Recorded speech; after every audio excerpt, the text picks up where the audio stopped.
Jour 2 du bootcamp, j'espère que la vidéo du jour 1 vous a plu, j'espère que vous avez bien compris comment vous mettre dans le bon état d'esprit, comment bien commencer pour pouvoir partir sur de bonnes bases sur le métier de trader, tout simplement. Aujourd'hui, on va parler des bougies et à proprement parler plus des bougies qui reviennent le plus sur le marché. Bien sûr, petite prémisse avant de commencer au niveau des explications des bougies.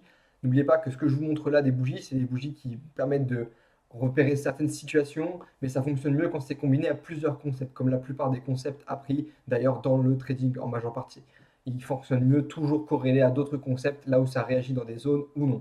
Tout simplement, on va commencer déjà dans un premier temps avec le doji, qui est une bougie tout simple d'indécision, c'est-à-dire que le marché ne sait pas si il va continuer à la hausse ou à la baisse.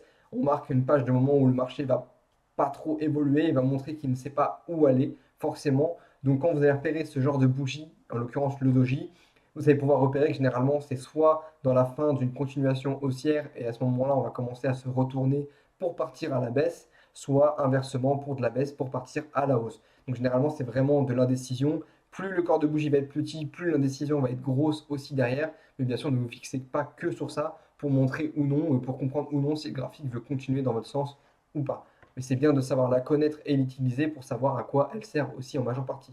Donc majeure partie de l'indécision, quoi qu'il arrive, on vient montrer que le marché ne sait pas où aller ni où se diriger, tout simplement.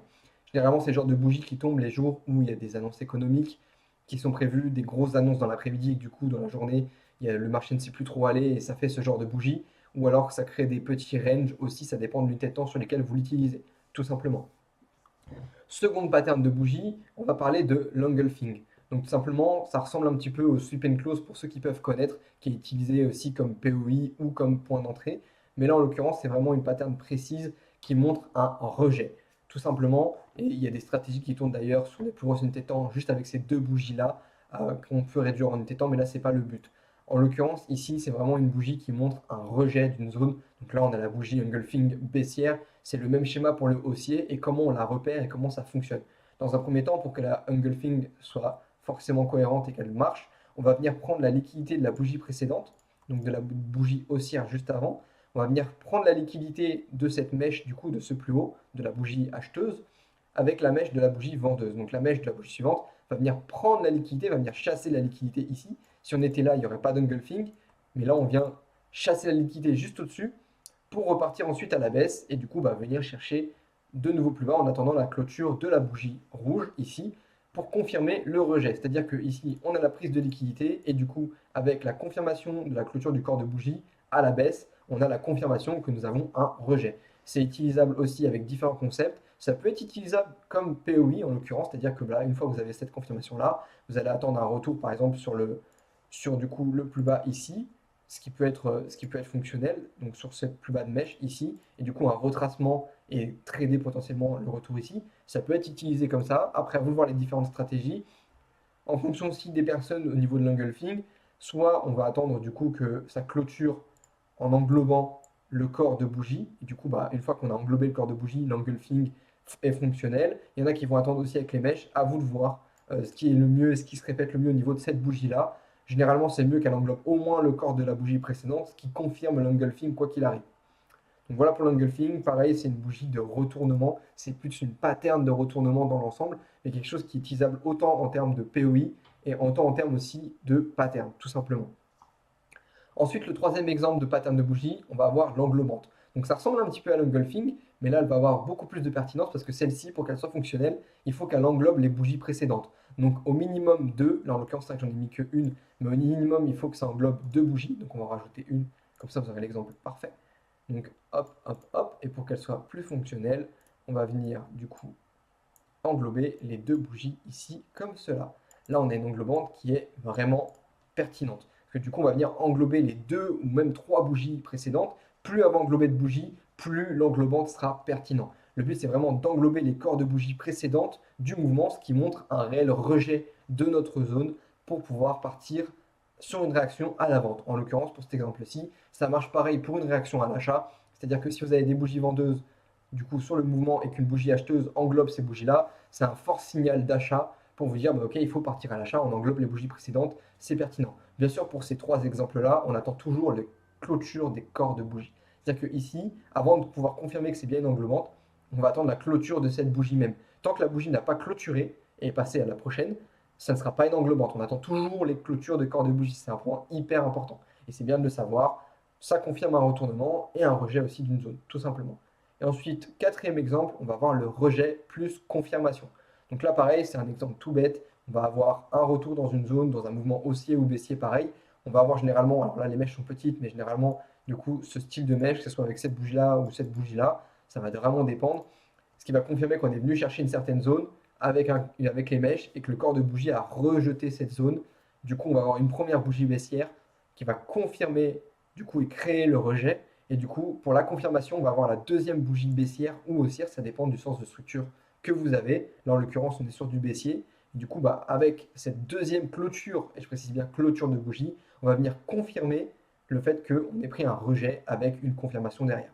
Donc parfois, généralement, il y en a qui vont l'utiliser sur un rejet d'un order block, par exemple, et ils vont se positionner du coup à la vente suite à la clôture de cette bougie-là, en mettant le stop loss sur le corps de bougie ou sur la mèche, ça dépend de vous et de vos façons de faire, et du coup ils vont rentrer en position suite à ces cassures et ces confirmations.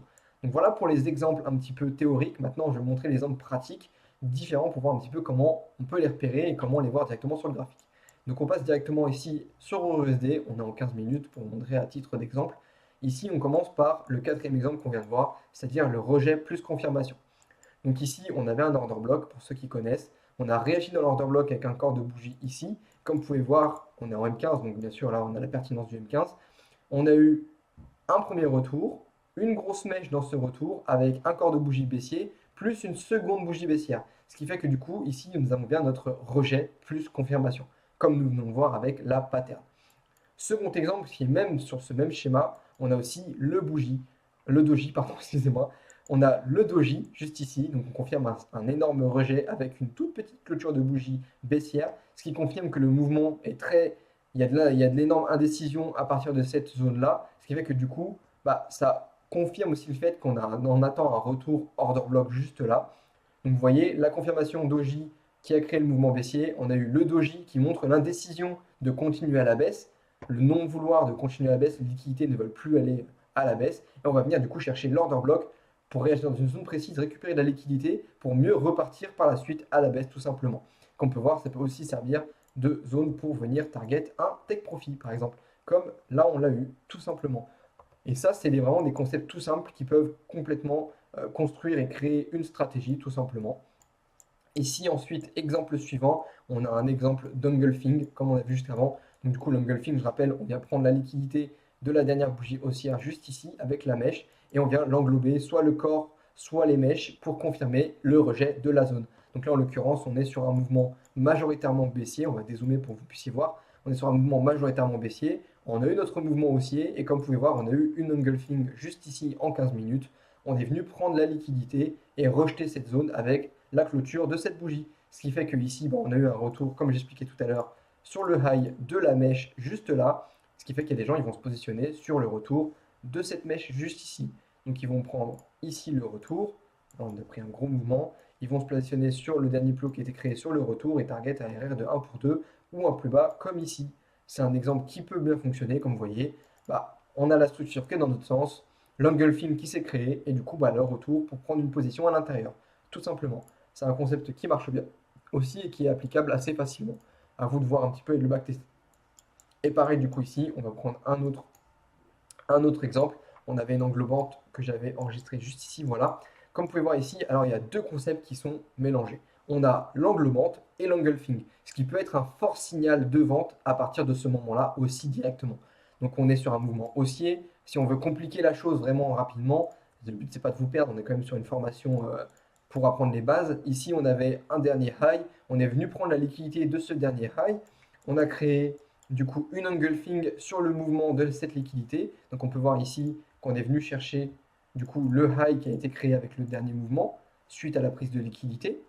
Et du coup on est venu chasser la liquidité avec une mèche sur la dernière bougie haussière et on est venu clôturer avec un corps de bougie en dessous de cette mèche. Là on a ce qu'on appelle notre engulfing comme on a vu juste avant. Mais si on regarde bien aussi sans porter attention à l'engulfing, on a aussi une englobante. Si on regarde bien, le corps de la bougie baissière englobe 1, 2, 3, 4, 5, 6, 7 quasiment, donc 6 bougies et demie, 6 corps de bougie et demi, pour partir à la baisse. Donc là, on a un fort signal d'achat. Comme vous pouvez voir, combiné à une prise de liquidité et même un autre concept, on a quand même un très gros signal d'achat, enfin un très gros signal de vente, pardon, suite à cette prise de liquidité. Donc vous voyez, les concepts bien appliqués ensemble peuvent former des choses plus ou moins pertinentes. Encore une fois, on avait un doji ici. Comme vous pouvez voir, le doji, c'est vraiment le concept qui ne sert pas à grand chose. Ça montre vraiment de l'indécision en majeure partie, mais on peut en voir partout. Il y en a un ici, comme vous pouvez le voir. C'est bien de le connaître parce qu'il y en a un ici, on en a un autre là,